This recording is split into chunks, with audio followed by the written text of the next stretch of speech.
I never thought I'd find love again, especially not while my boss was using me as human furniture to hide from her ex-boyfriend in a crowded restaurant. But sometimes life's most beautiful moments happen when you least expect them. James's voice cracked slightly as he looked directly into the camera, his eyes reflecting both vulnerability and joy. If you've ever felt like your chance at happiness had passed you by, this story might just give you hope. Like, subscribe, and join me on this journey that changed everything for me and my daughter. The restaurant buzzed with the typical Friday night energy. James Morgan had managed to secure a rare babysitter for his 7-year-old daughter, Lily, allowing himself a quiet dinner alone, something that had become a luxury since his wife's passing 3 years ago. The pasta on his plate was getting cold as he scrolled through photos of Lily on his phone, smiling at her gap-toothed grin in the latest school picture. At 34, James had settled into a routine that revolved entirely around two things: being the best father he could be and maintaining his job as a graphic designer at Horizon Creative Agency. Romance wasn't even on his radar anymore. Between school drop-offs, soccer practice, and late nights finishing client projects, there simply wasn't room for dating in his life. His boss, Catherine Chen, Kate to her friends, was a different story altogether. At 32, she was the youngest creative director in the agency's history, known for her brilliant marketing strategies and the whirlwind energy she brought to every meeting. James admired her professionally but kept his distance personally. Office rumors suggested she was recovering from a messy breakup with some hotshot investment banker, but office gossip wasn't something James indulged in. James was just about to pay his bill when the restaurant door swung open, and Kate rushed in, looking uncharacteristically flustered. Her usual confident stride was replaced by darting glances and nervous energy. She wore a simple black dress that contrasted with her usual colorful office attire, her dark hair falling in loose waves around her shoulders. Their eyes met across the restaurant, and James offered a polite smile, expecting nothing more than a brief acknowledgement before returning to his meal. But Kate's expression shifted from surprise to something like desperate relief. She began weaving through tables toward him with purpose. "James," she exclaimed, her voice carrying a forced cheerfulness that didn't match the panic in her eyes. "What a coincidence." Before he could respond, she leaned down and whispered urgently, "My ex just walked in. He's been calling me non-stop for weeks. Please just go with this." Without waiting for his consent, Kate slid into the booth beside him, then, to his complete shock, directly onto his lap, positioning herself to face away from the entrance. "That I'm so sorry," she whispered, her breath warm against his ear. "He's at the bar. If he sees me alone, he'll come over, and I can't deal with another scene." James froze, acutely aware of his boss's weight on his thighs, the subtle scent of her perfume, and the absolute inappropriateness of their position. His hands hovered awkwardly in the air, unsure where to land. "Kate, I don't think..." "Please, James," she interrupted, her voice barely audible. "Just 2 minutes. I saw your car outside and took a chance you'd be here.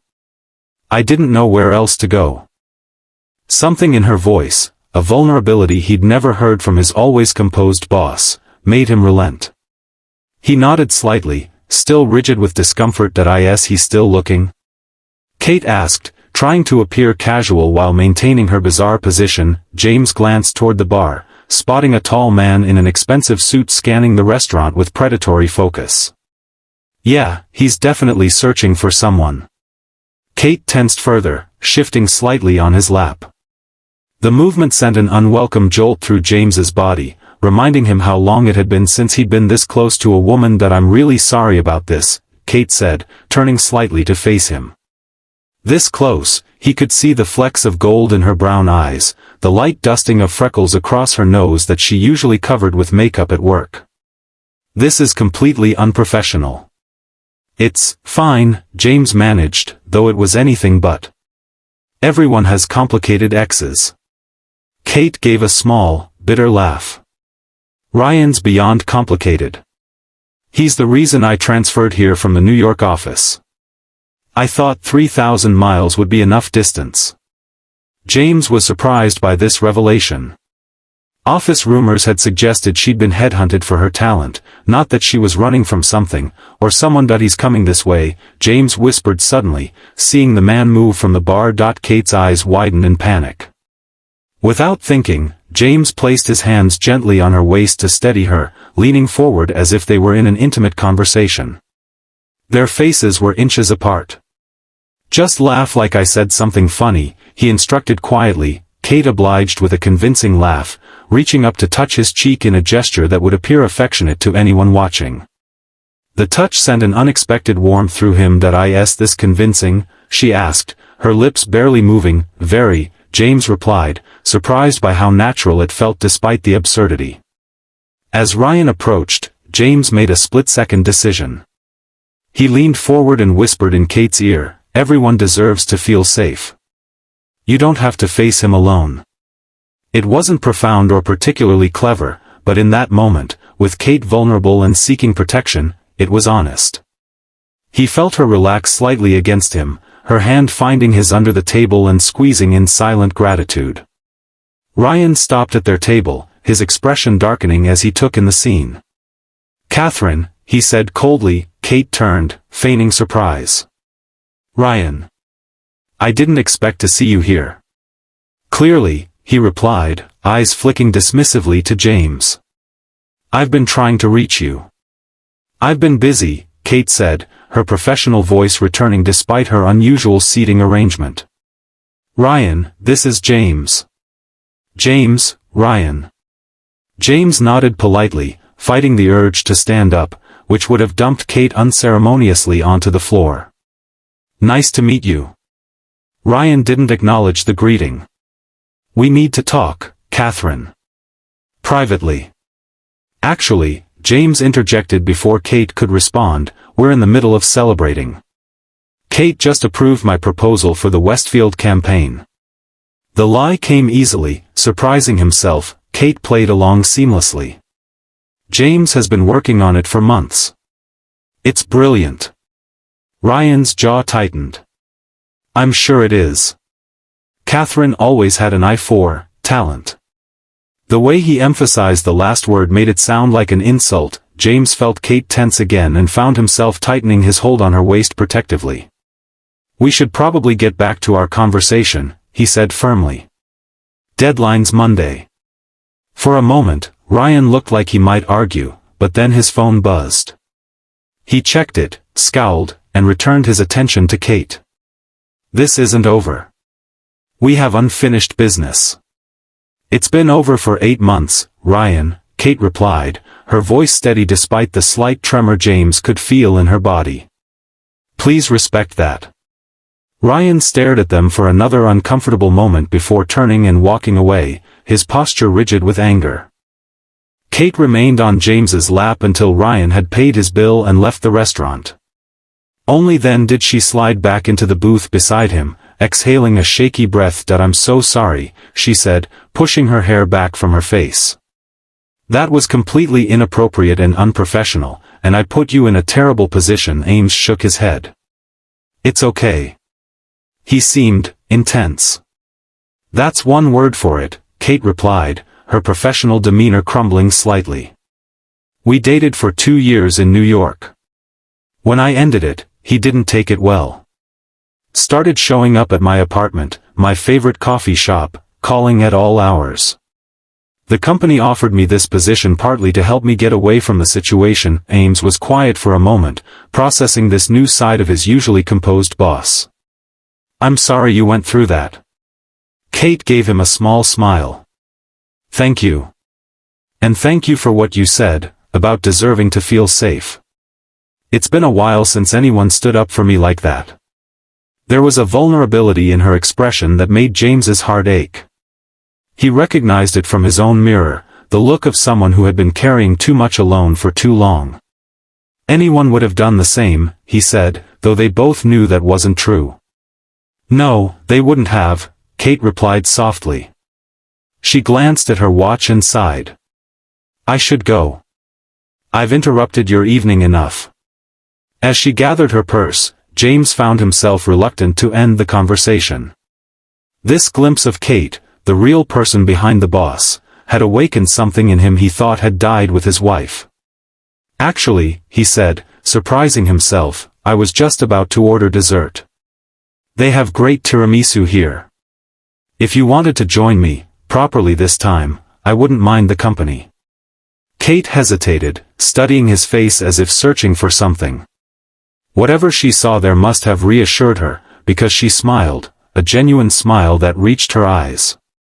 "I'd like that," she said, settling back into the booth. "But only if you let me pay. It's the least I can do after using you as furniture." James laughed, the sound surprising him with its authenticity. "Deal." That night, over tiramisu and coffee, James learned that Kate had grown up in a small town in Oregon, that she had a weakness for bad reality TV, and that she'd wanted to be an artist before the practicalities of life led her to marketing. In turn, he told her about Lily, about his struggles as a single parent, and even a little about losing his wife to cancer. It was nearly midnight when they finally left the restaurant, both surprised by how easily conversation had flowed once the initial awkwardness had passed. "I should get home to relieve the babysitter," James said as they stood in the parking lot. Kate nodded, wrapping her coat tighter against the cool night air.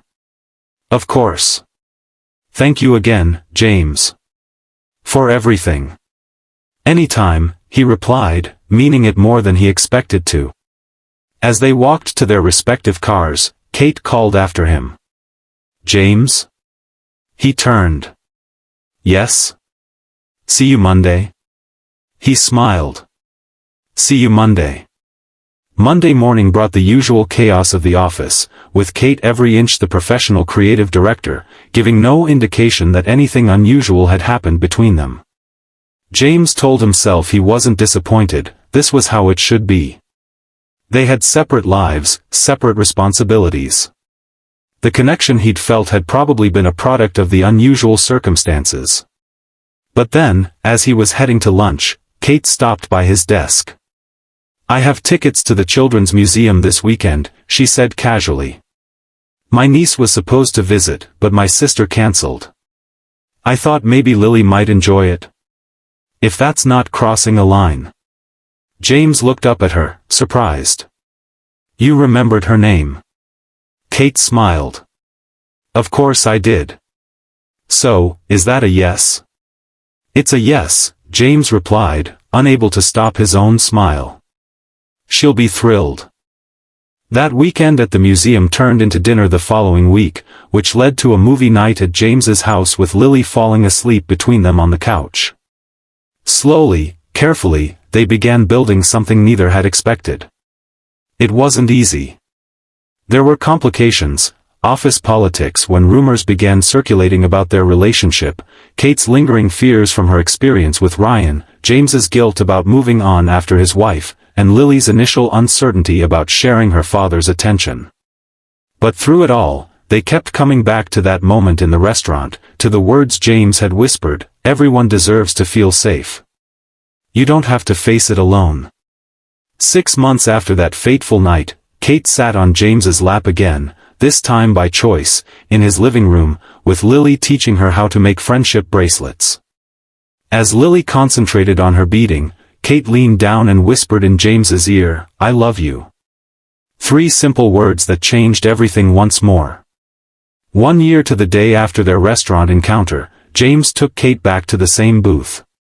This time, he was the one with something to whisper. As he knelt beside the table and opened a small velvet box, he leaned close and said, "You make us feel whole again. Will you marry me?" Her "yes" echoed through the restaurant, prompting applause from the other diners and tears from the waitstaff who remembered them from that strange night a year before. "So that's how a lap became a life," James concluded, looking back at the camera, his arm now around Kate, who leaned against his shoulder. Lily bounced excitedly between them. Sometimes the most unexpected moments lead to the greatest happiness. If you're watching this and feeling like your chance at love has passed you by, remember our story. Life has a way of surprising you when you least expect it. Kate smiled at the camera. And sometimes all it takes is the courage to whisper the truth, even when it's scary. If you enjoyed our story, James added, Please like this video and subscribe to our channel. We'll be sharing more about blended families, second chances, and finding love after loss. Lily jumped in front of the camera. And don't forget to hit the notification bell. Dad says that's important. As the family laughed together, the screen faded to their channel logo, a simple drawing of a restaurant booth with the words, "Whispered Beginnings," underneath. Life settled into a beautiful rhythm for James, Kate, and Lily in the years following their engagement. Their wedding was intimate, held in the garden of the small house they purchased together, with Lily proudly serving as both flower girl and ring bearer. The restaurant where it all began catered the reception, even recreating their famous tiramisu as the wedding cake. Professional changes came too. Kate eventually left Horizon Creative to start her own boutique agency, with James joining as her partner 6 months later. Their complementary skills, her strategic vision and his design expertise, made them a formidable team in the industry. More importantly, owning their business allowed them the flexibility to prioritize family time. Lily blossomed under Kate's additional love and attention. Initially cautious about accepting someone new in her father's life, she gradually opened her heart, especially after Kate spent countless hours helping with science projects and patiently teaching her to braid hair, something James had never mastered despite his best efforts. On their second anniversary, they received unexpected news: Kate was pregnant. The pregnancy wasn't planned, they had discussed having children together but hadn't actively tried. The surprise brought both joy and complicated emotions, especially for James, who worried about honoring his first wife's memory while embracing this new chapter. "I feel guilty for being so happy," he confessed to Kate one night as they sat on their porch swing, her hand resting on her growing belly. Kate leaned her head against his shoulder. "She would want this for you, for Lily. Love doesn't divide when it multiplies." Those words became their mantra through the pregnancy and beyond. When their son, Ethan, was born with his mother's dark hair and his father's thoughtful eyes, Lily appointed herself his official protector, proudly telling anyone who would listen that she was his big sister and his half-sister. "That's like a sister and a half." Ryan made one final appearance in their lives shortly after Ethan's birth. He showed up at their agency, claiming to need marketing services for his investment firm. Kate recognized the attempt at manipulation immediately and calmly asked him to leave. When he refused, it was James who stepped forward. "You need to go," he said quietly but firmly. "We're happy. Kate's happy. Find your own happiness somewhere else." Something in James's steady gaze, not threatening but absolutely resolute, seemed to finally reach Ryan. He left without another word, and they never heard from him again. As the children grew, so did their story. The YouTube channel they had started as a joke after their engagement gained unexpected popularity. Whispered Beginnings evolved from sharing their personal journey to addressing broader topics: blended families, co-parenting, finding love after loss, and building healthy relationships. Their authenticity resonated with viewers, creating a community of people seeking second chances at happiness. On their 5th anniversary, they returned once more to the restaurant where it all began. The owner, now a friend, reserved their special booth and closed the restaurant early for their private celebration. "Remember when I sat on your lap right here?" Kate laughed, gesturing to the booth where they now sat side by side. "How could I forget? I was terrified my boss was going to get me fired for inappropriate workplace conduct," James teased. "Instead, she just married you and had your baby." "Best HR violation ever," he replied, raising his glass in a toast. Later that evening, as they walked hand in hand through the parking lot where they had awkwardly parted that first night, Kate stopped suddenly. "What is it?" James asked. "I just realized something," she said, her eyes bright in the moonlight. "That night, when you whispered to me that everyone deserves to feel safe and that I didn't have to face things alone, you weren't just talking about Ryan, were you?" James considered this. "I don't think I knew it then, but no. I think I was talking about life. All of it." Kate squeezed his hand. "That's what we've built, isn't it? A safe place where none of us has to face anything alone. James pulled her close, thinking of their home where Lily was teaching Ethan to read, where laughter and occasional tears were equally welcomed, where the past was honored while the future was embraced with open arms. That's exactly what we've built, he agreed. And it all started with a whisper. As they drove home to their children, both reflected silently on the strange and wonderful path that had led them here, how a moment of desperation had somehow opened the door to their greatest happiness.